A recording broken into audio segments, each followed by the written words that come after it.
الحمد للہ رب العالمین والصلاة والسلام علی سید الانبیاء والمرسلین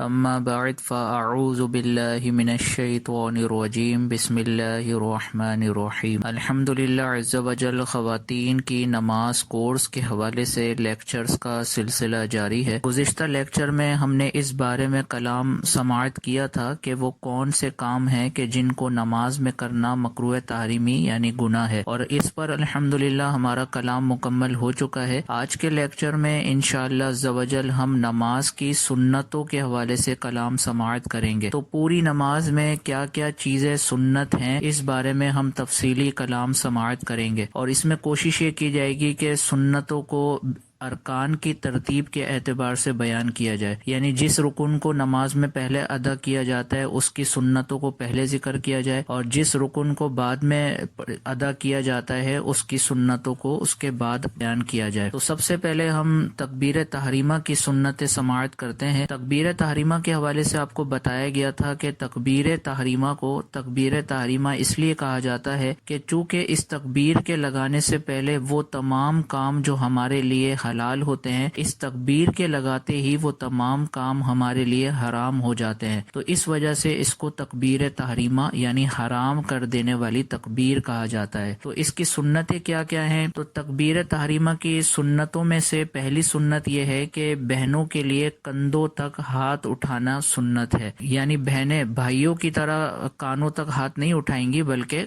کندھوں تک ہاتھ اٹھائیں گی۔ اور اس سلسلے میں نے یہ بھی عرض کیا تھا کہ اگر چادر اوڑی ہوئی ہے تو بہنوں کے لیے دونوں طریقے جائز ہیں کہ تکبیر کے لیے ہاتھ اٹھانے کے سلسلے میں وہ چادر سے باہر بھی ہاتھ نکال سکتی ہیں اور چادر کے اندر رکھتے ہوئے بھی ہاتھ اٹھا سکتی ہیں، لیکن اس میں افضل اور اولا صورت یہ ہے کہ اگر چادر کے اندر ہاتھ رکھتے ہوئے کندھوں تک اٹھائے جائیں تو یہ زیادہ باعث ثواب ہوگا۔ دوسری سنت ہے انگلیوں کو اپنے حالت پر رکھنا، یعنی نارمل انداز میں رکھنا۔ جب ہاتھوں کو اٹھایا جائے گا تو ہاتھوں کو اٹھانے کی صورت میں جو انگلیوں کی پوزیشن ہوگی وہ نارمل ہوگی، یعنی نہ انگلیوں کو آپ کو بہت زیادہ سخت رکھنا ہے اور نہ بہت زیادہ نرم رکھنا ہے۔ اس کے بعد تکبیر تحریمہ کی اگلی سنت یہ ہے کہ جب بہنیں کندھوں تک ہاتھ اٹھا لیں تو انگلیوں کا اور ہتھیلی کا رخ قبلے کی طرف ہونا چاہیے۔ تو قبلے کی طرف اگر ہتھیلی ہے اور انگلیوں کا رخ بھی قبلے کی طرف ہے تو یہ سنت ادا ہو جائے گی۔ اس کے بعد تکبیر تحریمہ کی اگلی سنت یہ ہے کہ جب تکبیر تحریمہ کے لیے ہاتھ اٹھائے جائیں اور تکبیر کہی جا رہی ہو تو اس وقت آپ کا سر جھکا ہوا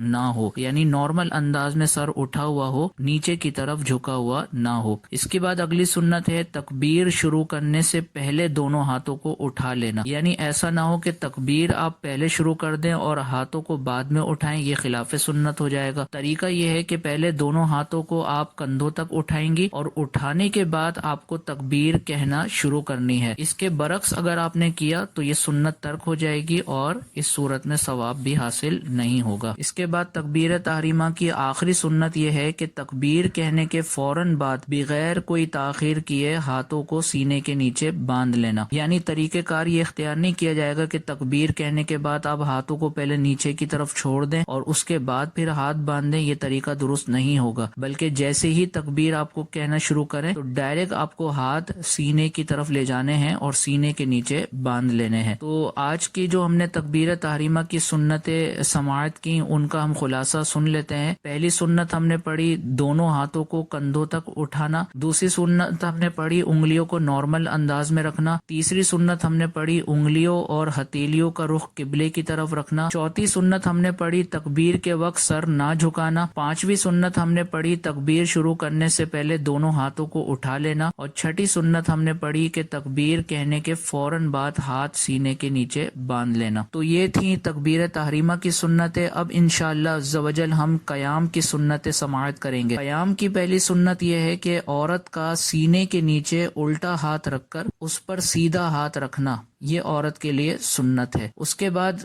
پہلے ثنا پڑھنا، پھر تعوذ پڑھنا اور پھر تسمیہ پڑھنا، یعنی پہلے ثنا پڑھنا اس کے بعد تعوذ یعنی اعوذ باللہ من الشیطان الرجیم پڑھنا، اور پھر تسمیہ یعنی بسم اللہ پوری کمپلیٹ پڑھنا۔ اس کے بعد ہے ان کو آہستہ آواز میں پڑھنا، یہ سنت ہے، یعنی اتنی آواز میں ان کو پڑھا جائے گا کہ خود کے کان سن سکیں۔ اس کے بعد اگلی سنت ہے کہ فاتحہ مکمل کرنے کے بعد آہستہ آواز میں آمین کہنا، یعنی اتنی آواز میں آمین کہنا کہ خود کے کان سن لیں۔ اور اس کے بعد قیام کی اگلی سنت ہے کہ تعوذ صرف پہلی رکعت میں اور تسمیہ یعنی بسم اللہ ہر رکعت میں سورہ فاتحہ اور سورت سے پہلے پڑھنا سنت ہے۔ اس میں وضاحت کچھ یوں ہے کہ وہ تمام نمازیں جن کی ہر رکعت میں سورہ فاتحہ پڑھی جاتی ہے اور اس کے ساتھ سورت ملائی جاتی ہے، تو ان کے بارے میں حکم شرعی یہ ہوگا کہ پہلی رکعت میں تعوذ پڑھا جائے گا یعنی اعوذ باللہ، اور باقی کی تمام رکعتوں میں صرف بسم اللہ کے ذریعے قرات کو شروع کیا جائے گا۔ مثال کے طور پر اگر آپ 4 رکعت سنت ظہر کی پڑھ رہی ہیں تو پہلی رکعت میں تو ثنا بھی پڑھی جائے گی، تعوذ یعنی اعوذ باللہ بھی پڑھی جائے گی اور بسم اللہ بھی پڑھی جائے گی، لیکن جو